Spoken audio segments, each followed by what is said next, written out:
Yeah, they seem to be live. All right. Space BD, CTIL, Yep, there we go. D-Orbit, York Space Systems, and Planet IQ, all headed to a sun-synchronous All right. low Earth orbit. Fellas, I'll be back. I just got to wash up real quick, okay? At the request of some of our Enjoy. customers, we won't be showing any second stage views today. So given that, we are going to end our webcast after booster landing around the 8.5-minute mark. But for those of you interested in learning more about today's payloads and deployments, please head over to our customers' websites for more information. Now at just over T-minus 8 minutes, we are looking good for an on-time liftoff. The vehicle is healthy and the range is ready to support. And while it's a beautiful day in Vandenberg today, we are watching some ground level winds ahead of liftoff, so we'll keep you posted as we move forward in our countdown.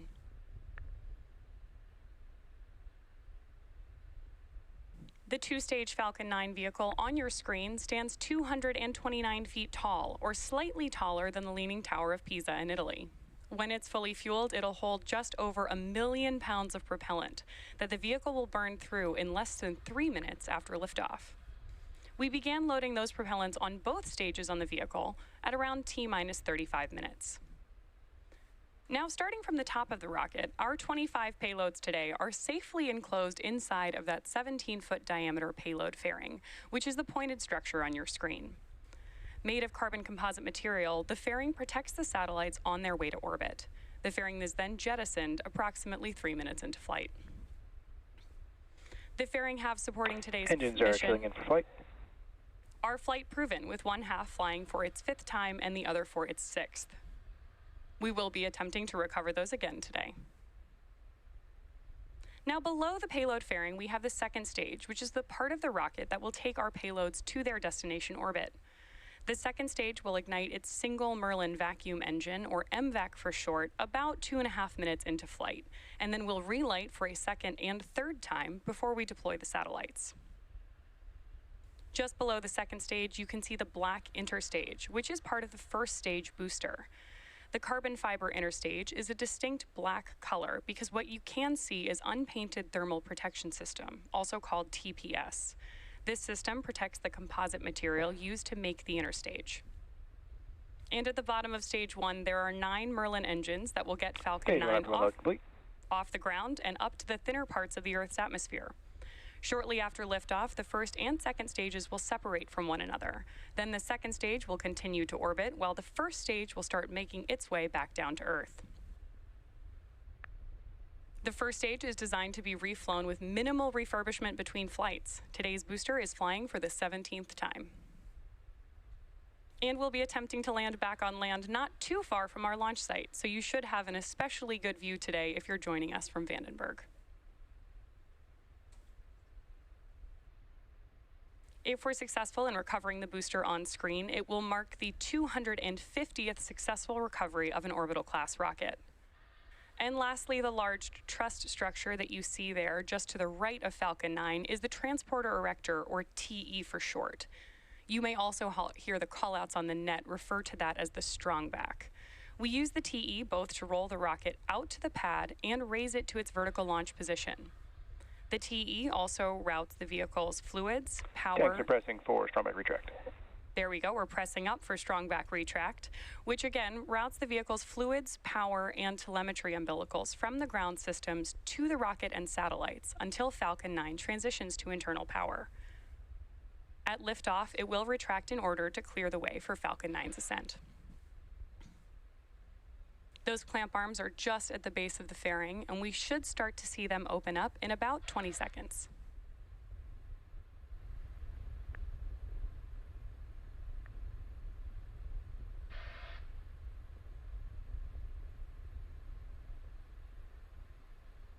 There you can see the clamp arms are opening in preparation for the initial strongback retract.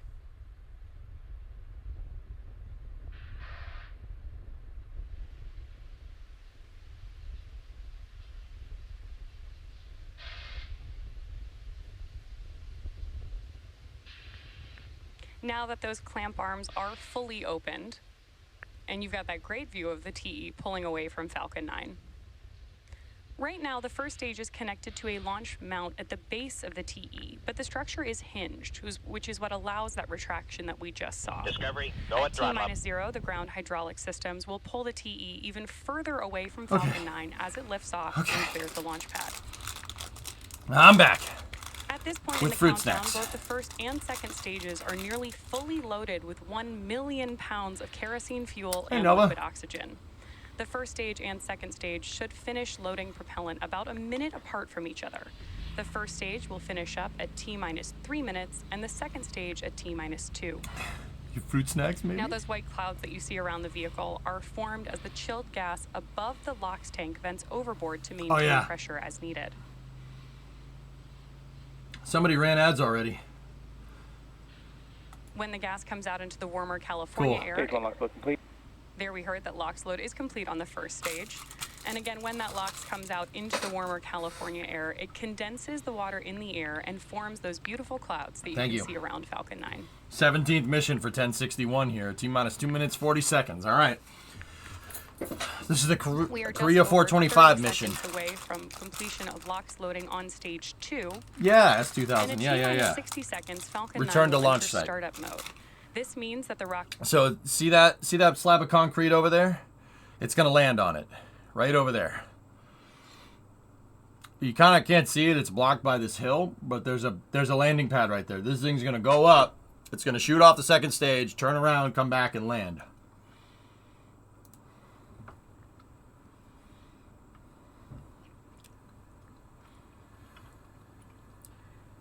$120 seconds. About 60 seconds out from Falcon 9 startup.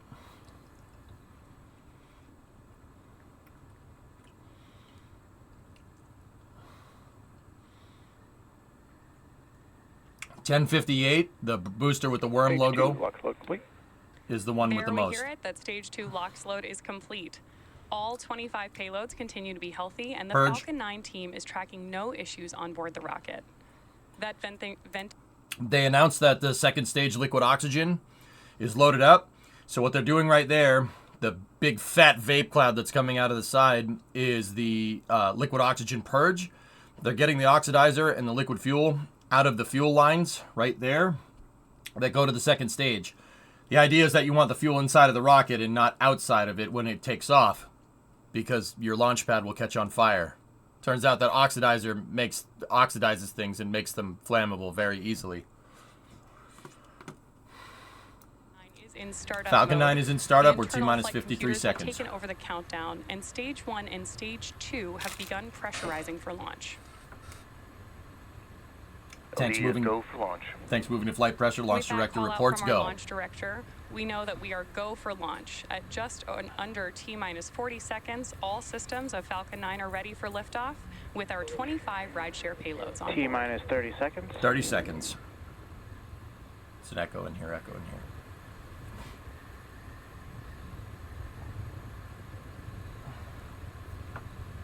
Hey, Wicked. Yeah, everything's good, man. Good day for a rocket launch. T-minus 15 seconds. 15.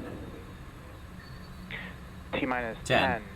10, 9, 8, 7, Sound 6, suppression water system 5, is on. 4, 3, 2, Engine ignition. 1. Ignition.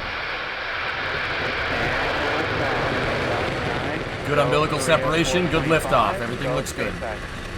Korea 425 is in the air. Beautiful. Beautiful contrast against the blue California skies. T plus 20 seconds into the flight, everything looks good. The next call in the flight should be power and telemetry at T plus 40 seconds. Vehicle is now about 1 mile off the ground. It is a beautiful day for accelerating. launch, and Falcon 9 has successfully lifted off from Vandenberg Space Force Base with payloads for 6 of our rideshare customers on board: Korea, Space BD, Citael, D-Orbit, York Space Systems, and Planet IQ. Now, during ascent, There was we no power tilt and the telemetry engines. call. The technical term for this is gimbaling, and that turns the rocket horizontally. Vehicle and supersonic. we'll call a gravity turn. We're still going up, but now we are also heading horizontally Maximum away dynamic from the pressure. launch pad. Max Q. There's the call. There's the call out from Max Q. I just said that. So moments ago, we throttled engines down in preparation Power for and Max telemetry Q. nominal. Late call on the Good power call and out there. The power telemetry. and telemetry are nominal on board Falcon 9. They usually call it at T plus 43 seconds. The call was at 71 seconds that time. Through the atmosphere and the ambient static pressure You are can at their see greatest. beautiful Lompoc Valley back there. Now, the rocket typically needs to go around 17,500 miles per hour horizontally in order to avoid... Okay. All right, screw that. I'll be giving the calls in metric from now on. We're T plus 1 minute 40 seconds into the flight. Vehicles crossing 30 kilometers in altitude, traveling at 3,000 kilometers an hour. The next step here is Merlin 1D vacuum chill, where the Falcon 9 second stage will start moving propellants into the second stage engine to get it to fire during main engine cutoff. That sequence of events happens around 2.5 minutes here, so we're about 30 seconds out from staging. Main engine cutoff is the first call. Second is stage separation, where the first stage uses 4 pneumatic push rods to push the second stage away, and then you have upper stage ignition. While simultaneously, the second stage MVAC engine will ignite for the first time, followed quickly by fairing separation. T plus 2 minute 20 seconds. Vehicle 75 kilometers in altitude, traveling at 6,200 kilometers an hour. Separation confirmed. There we go. Good Confirmation separation. of MECO and stage sep. Upper stage ignition. Looks good. Stand by ignition. First stage is using onboard Good thrusters to call-outs. turn We have around SES-1 back and startup. restart its And engine to boost fly back back to burn the startup. launch site. Oh, yeah. Second stage ignition looks good. We do not have telemetry from the second stage Fairing because, separation confirmed. yeah, they don't So want we've it. heard those call-outs for those 6 events. Their customer does. This is a Korean government. Korea 425 is a government mission for the South Korean government. They don't want you. They don't want second stage telemetry. So we're going to see a good view of the first stage here for a little while. First stage is boosting back. T plus 3 minute 10 seconds into the flight. First stage telemetry indicates 135 kilometer altitude, traveling at 2,500 kilometers an hour and decelerating. One boost back shutdown. Okay, Right there's on a boost schedule. back shutdown. We Yeah, are just about precisely, T Sid. plus 3 minutes and 28 seconds into today's mission, and the next critical Grid fins milestone are we're deploying. tracking is T plus 6 minutes and 42 seconds, when we expect to have some great views of the first stage's entry burn. What you see right here is the onboard cold gas thrusters on Falcon 9. Falcon 9 uses compressed nitrogen thrusters to be able to steer the booster around when it's in space. Obviously, you're not going to be maneuvering when the rocket engines are off, and the grid fins, because you're too high above the atmosphere, aren't really going to do much. So what Falcon 9 does is it uses onboard controlled gas or cold gas nitrogen thrusters to orient the booster correctly for landing. I do play stationeers render, yeah. We relight those engines to slow down and reduce re-entry forces, which ultimately helps us recover and reuse the first stage. We won't see the second stage. We will see the first stage. We're going to see the first stage all the way back down.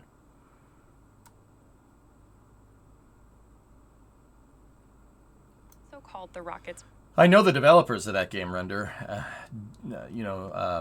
Rockets to Guns watches the stream from time to time. You're seeing some solid nitrogen come off the thrusters there. When you outgas cold gas into a vacuum for a brief period of time before all the heat evacuates, it solidifies. Now, as a quick reminder, Yeah, at he's the a request of space some of our nut case, customers, Render. we He's in won't here be from time to showing any time. views of our payloads today. Yeah, Live I know coverage him, and will I know end after the first stage landing and success. I know a couple of the Rocket Works team. Good dudes. Okay, we're a little Just over. about a minute and a half. We're over 5 minutes into the flight here. First stage is at 150 kilometers and going down, and now accelerating at 1,800 kilometers an hour. It's going to be accelerating until it gets to the entry burn, and then after the entry burn, which is my favorite part, we will start seeing aerodynamic deceleration as the atmospheric density gets thicker. Thick digital. Those grid fins on your screen are the prime. No, screw that. All right, we're getting to my favorite part, the re-entry burn here. It should be in about 1 minute. We're at T plus 5 minute 40 seconds. What Falcon 9 is going to do is fire its first stage engines into the re-entry forces that it encounters when it comes back down. It is going fast enough to experience re-entry heating. But Falcon 9 doesn't have any apparent heat shield. The reason why is because the rocket engines on the first stage are the heat shield. Now, no, the rocket engine doesn't have like thermal tiles on it or anything, but a rocket engine is strong enough to be able to withstand and you know the fire that comes out the bottom. So SpaceX they've been doing this for years at this point. Kills two birds with one stone. They use a phenomenon called supersonic retropropulsion, which is the name of my next speed metal band. It's not.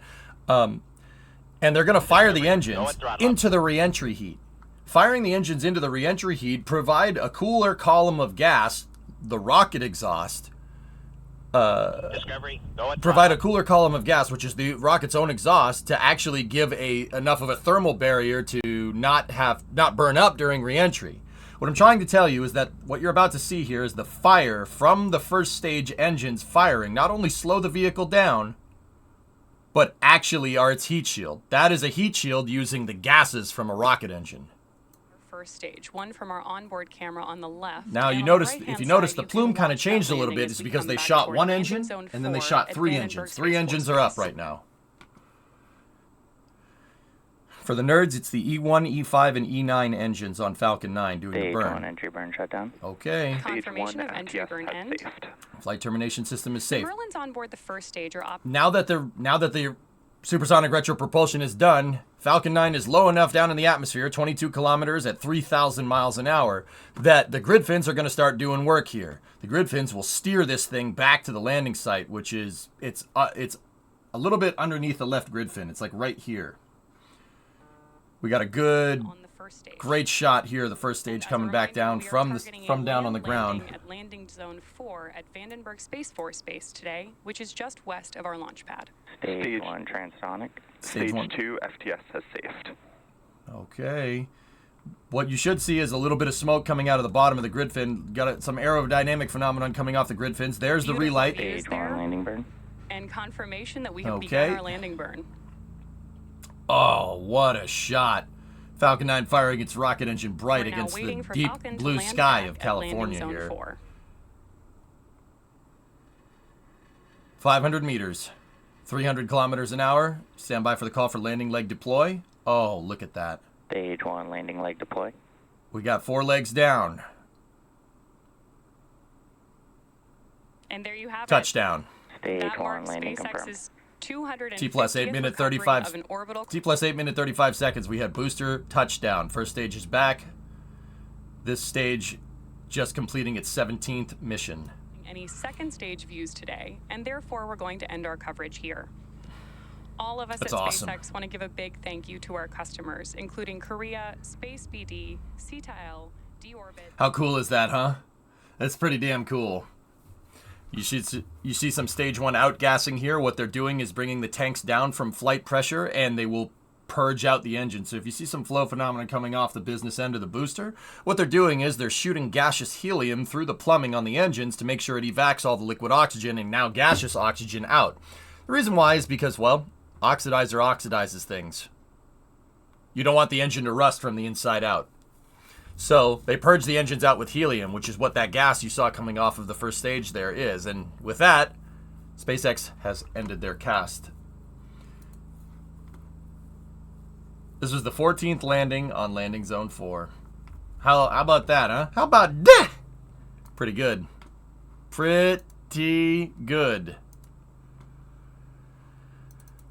Pretty good.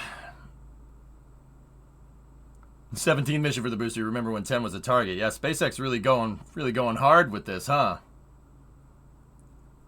It goes crazy that goes to space and back in the time between my snooze alarms. Yeah, guess what, Tylen? We got another one. There should be another Falcon 9 mission. Serious.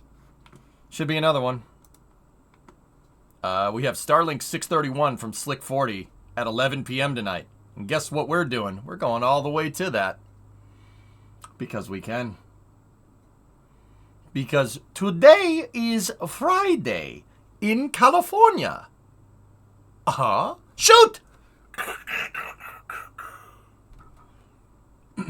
Anyway. How bad would it be if it did not reignite and crashed into the ground like a missile?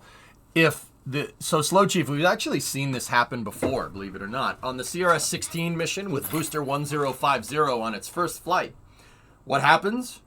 You don't get a good ignition. The booster figures out that it's not going to be able to get back to the landing site. The grid fins actually just turn, and it turns it into the ocean.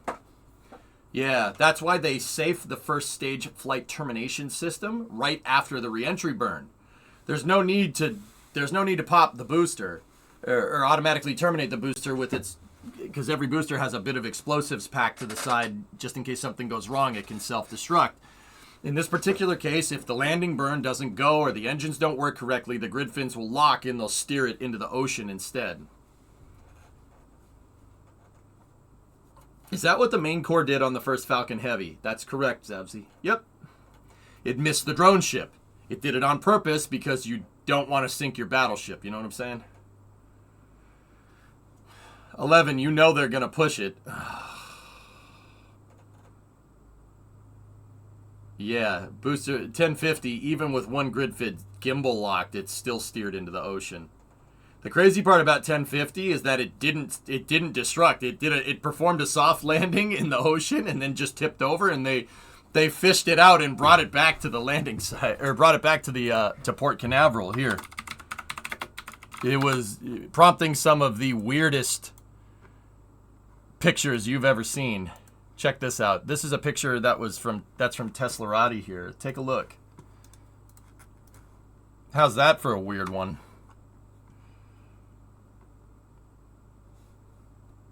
And then the bits ended up flying on Starhopper. That's right. Do you think they'll be able to reuse any of the parts of 1050? They did. They reused the RCS. The attitude control thrusters found their way onto Starhopper. As far as I can tell, they're still installed on Starhopper. It could have survived that landing if it made it to land. Yeah, crazy, right? I don't think any other parts of this Falcon 9 found their way to other Falcon 9s. What I do think is that all of this found its way to McGregor and they tested saltwater inundation on motors because, hey, it's only a failure if you don't learn anything from it, right? One of the RCS pods went to Yusaku Maezawa. Yep. Yeah, that's right. That's right. Belongs in a museum. I'm pretty sure 1050 has been long scrapped. That's been scrapped for a long time. But anyway, great landing from SpaceX here. Check this out. Look at some of this footage, dude. Oh, what a great contrast against the wild that blew yonder here. Look at that. Oh, man. That's nice.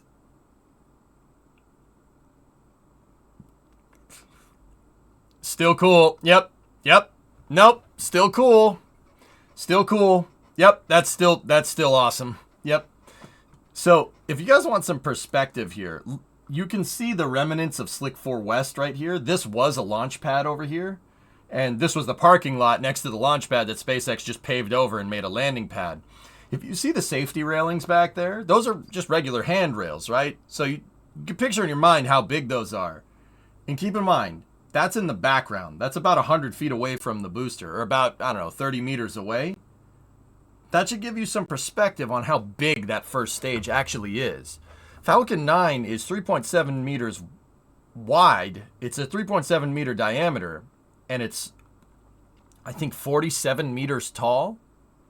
So that's about 12-foot diameter. And it's about 150 feet tall. It's a 15-story building coming back down and landing. That's pretty damn impressive, considering that booster was about 80, 90 miles up there 10 minutes ago. Pretty damn cool. Is that the nozzle that the Cybertruck was towing? The Cybertruck was towing a Raptor vacuum engine. So it's called an RVAC. It is the upper stage variant. It's the upper stage variant of Raptor. There's a dude with a mustache. Those are our vacs right there. You can tell because they have these ribs on the nozzle. And for the nerds, the expansion ratio on a Raptor vacuum is different than the first stage one. Now, what does that mean in plain English? I could speak crazy technical terms, or, well, look at the side of the nozzle. See how that's steeper than that one? The reason why is because how gas is kind of propagate up in the vacuum is different than how they propagate down here, because there's gases down here that they run into, and up in the vacuum there's no gases up there. So your nozzle needs to be a different shape. Also, amazing mustache. See how that's steeper than that right there? That's the difference in expansion ratio between an upper stage engine and a first stage engine. You can actually really see it really well. Ribbed for your specific impulse. Ew. You guys are sick. You guys are sick. You call me crazy. You guys are nuts. He does look familiar. Do we know him? Do we know that dude? Yeah, he does look familiar, but I'm not sure. Kind of looks like Gerstenmaier, but I don't think that's him. I think that's just another cool SpaceX dude.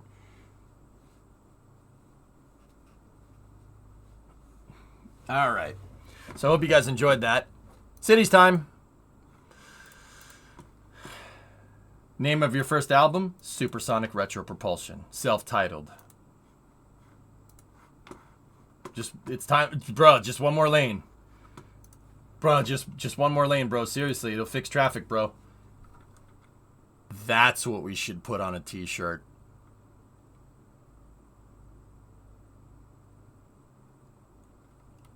Drummer.